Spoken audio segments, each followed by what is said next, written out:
ada 260 juta penduduk Indonesia.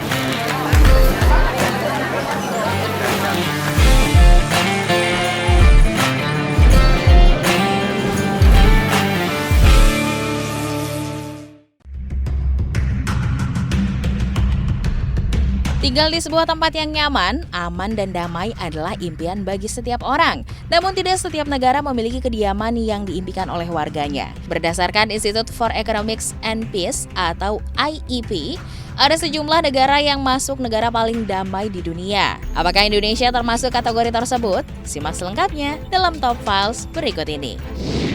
Eropa tetap menjadi kawasan yang paling tenang dan damai dengan 13 negara yang berada di peringkat 20 besar. Salah satunya adalah negara Denmark. Negara Denmark sebenarnya memegang tempat nomor urut kedua selama 5 tahun berturut-turut dari 2011 hingga 2016. Namun pada tahun 2017, Denmark kemudian melorot di urutan kelima sebagai negara paling damai di dunia karena aksi militerisasi melawan Rusia di Eropa Timur. Namun saat ini, negara Denmark masih tergolong sebagai negara yang sangat aman untuk dikunjungi. Hal ini terbukti dari tingkat kejahatan yang rendah, tingkat stabilitas politik yang tinggi, kebebasan pers hingga tegaknya hak asasi manusia di dalam negara tersebut. Selain itu, kesetaraan pendapatan ekonomi juga kian merata di negara dengan julukan Nordik ini, sehingga hajat hidup mayoritas warga Denmark telah terpenuhi. Austria. Negara selanjutnya adalah Austria. Ya, meski Austria negara kecil yang terkurung oleh daratan, Austria masuk ke daftar negara paling damai di dunia. Meski pernah merasakan perang, yakni Perang Dingin, negara ini berangsur-angsur membaik dengan kenaikan ekonomi dan stabilitas politik bertahun-tahun. Austria hanya memiliki jumlah penduduk sekitar 8,7 juta jiwa yang tersebar dari batasan wilayah timur dan barat pusat Eropa. Sebagai negara muda yang tergabung dengan Uni Eropa, Austria berhasil menjalin kerjasama apik dengan negara-negara di sekelilingnya, dari perdagangan, sosial politik hingga hubungan multilateral untuk mendukung kedaulatan dan kekuatan pertahanan. Maka tak heran jika Austria ukuran kesejahteraan yang tinggi karena tercipta banyaknya lapangan pekerjaan, pendapatan yang memadai, hingga harga rumah atau properti yang terjangkau. Masyarakat Austria pun dapat mengisi waktu dengan kehidupan yang seimbang dan bahagia. Portugal. Siapa sangka negara Portugal dengan cepat melesat ke ranking ketiga, menjadi negara paling damai di dunia. Padahal sebelumnya negeri kelahiran dari bintang sepak bola Cristiano Ronaldo ini masih berkutat di urutan ke-18 pada tahun 2014 silam.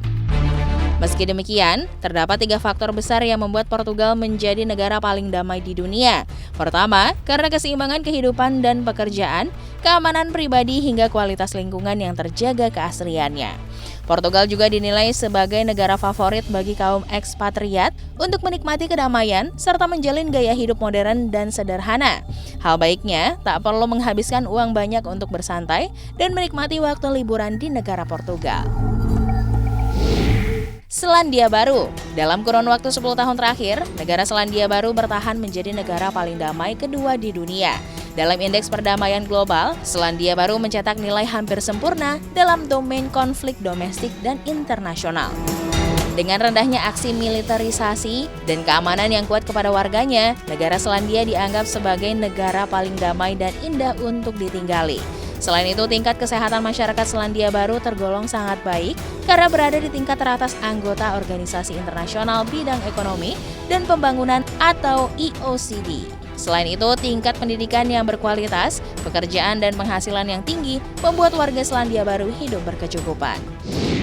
Islandia. Negara Islandia menempati posisi teratas sebagai negara paling damai di dunia. Hal ini disebabkan dengan faktor tindak kejahatan yang hampir tidak ada. Sebagai bukti kenyamanan hidup yang tinggi, polisi yang bertugas di sana benar-benar tidak dilengkapi oleh senjata api. Selain itu, sistem pendidikan yang merata dan berkualitas tinggi membuat warga Islandia memiliki pandangan hidup yang lebih maju, seperti minat baca yang tinggi, menjunjung toleransi antar ras, suku, dan agama, serta kesetaraan hak laki-laki dan perempuan yang beriman. berkembang. Dapat dikatakan negara Islandia merupakan salah satu negara dengan tingkat peradaban manusia yang tertinggi karena mayoritas warganya berpendidikan dan hidup bersahaja. Bahkan tak ada unsur pornografi yang merusak unsur moralitas, dari situs website yang diblokir hingga ditiadakan bar penari atau minuman keras oleh pemerintah setempat. Lingkungan di sana pun sangat dijaga kebersihan dan keasriannya, sehingga Islandia termasuk ke dalam negara bebas polusi. Nah, bagi yang penasaran, Indonesia berada di urutan keberapa ya? Negara Indonesia sementara tercatat urutan ke-49 sebagai negara paling damai di dunia. Masih banyaknya aksi demonstrasi anarkis sewaktu-waktu, stabilitas politik yang rapuh, hingga ancaman konflik internal di sejumlah wilayah membuat Indonesia masih berada di tingkat ini. Selain itu, faktor konglomerasi dan ketimpangan ekonomi masih menjadi jurang pemisah yang begitu besar antara pengusaha dan pekerja. Itulah sekian negara-negara paling damai di dunia.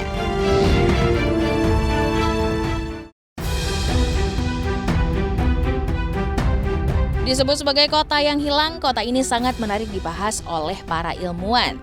Ya, Atlantis menjadi salah satu misteri yang hingga kini menimbulkan tanda tanya. Banyak asumsi yang muncul mengenai keberadaan Atlantis. Namun tahukah Anda, kota ini memiliki beberapa fakta menarik. Seperti apa faktanya? Berikut informasinya untuk Anda.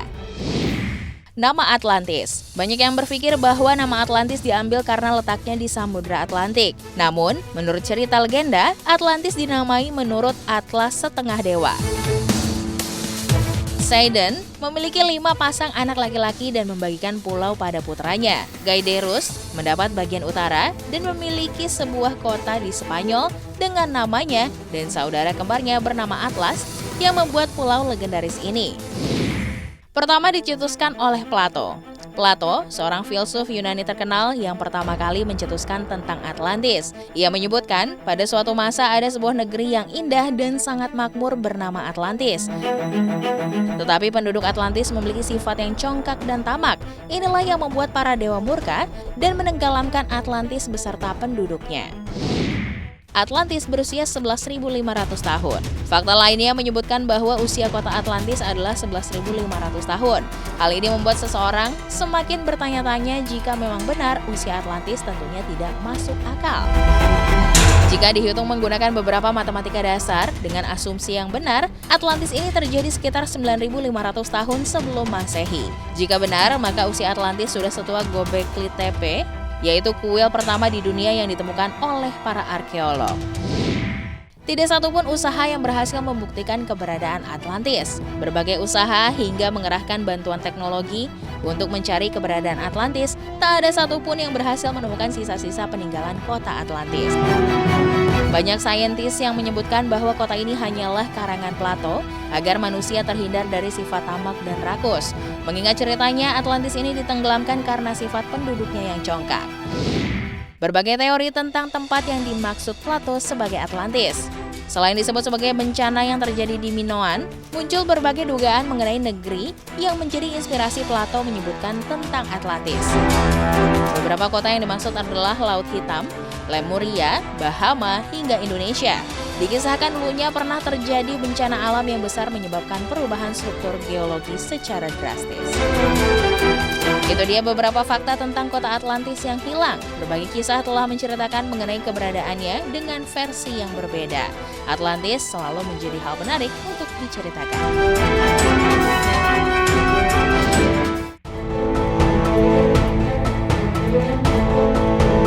Hewan-hewan terbesar tak hanya datang dari daratan, seperti dinosaurus yang ada pada masa lalu, akan tetapi hewan-hewan terbesar juga datang dari lautan yang kerap menakutkan sekaligus menakjubkan.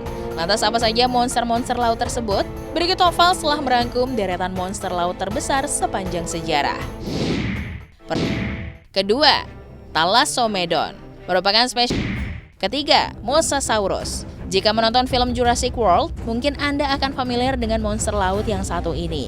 Menjadi reptil raksasa berukuran 15 hingga 17 meter dengan deretan gigi yang tajam. Mosasaurus pun menjadi monster laut sebagai reptil yang memakan segalanya. Berbeda dengan yang digambarkan dalam film, ternyata monster ini tidak mampu berenang cukup cepat untuk bisa menciptakan momentum lompatan yang tinggi. Selain itu, monster ini tidak mendayung-dayung untuk berenang, melainkan hanya mengandalkan gerakan ekornya saja.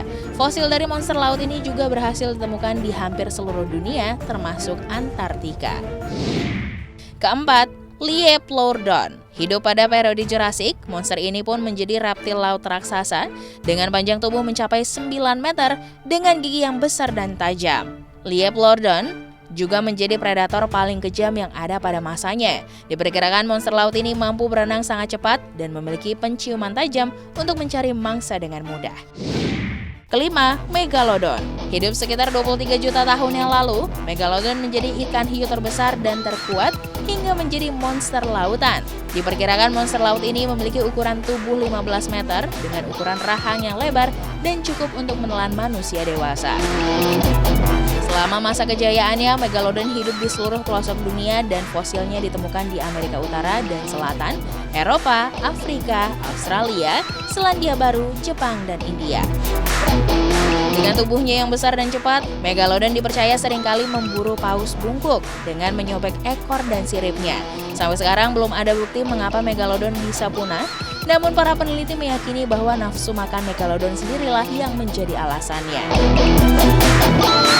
Itu tadi para monster laut yang pernah hidup di dunia dan menjadi sejarah atas misterinya lautan di zaman dahulu yang tercatat dalam sejarah.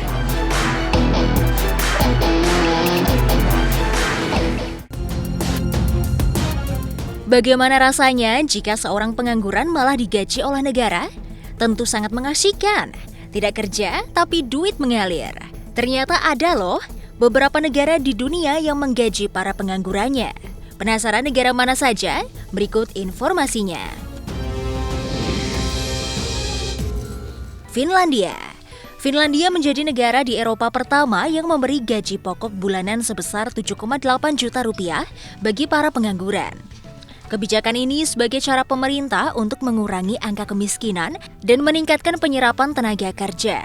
Pendapatan rata-rata para pekerja sektor swasta di Finlandia adalah sekitar 48 juta rupiah per bulan. Dengan adanya kebijakan ini diharapkan orang-orang tidak perlu berkecil hati lagi jika kehilangan pekerjaan.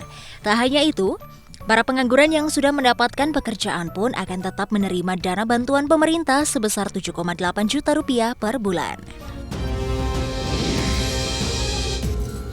Irlandia. Di negara Eropa, rata-rata memang memberikan tunjangan bagi pengangguran. Namun di Irlandia seorang pengangguran bisa mengklaim uang tunjangan tanpa syarat.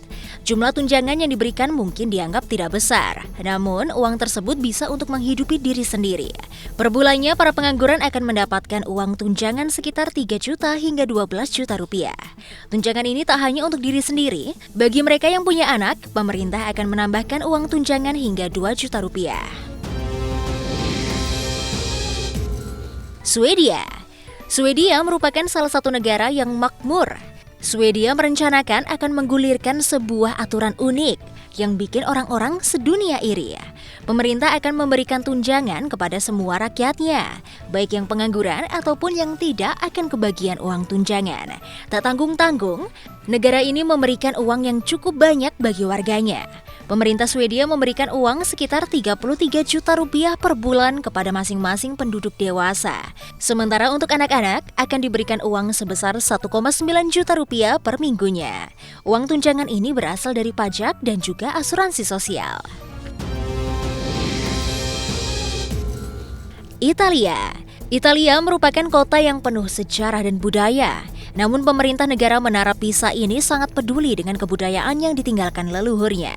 Menurut mereka, kebudayaan yang sudah ada ini wajib dijaga oleh generasi muda mereka.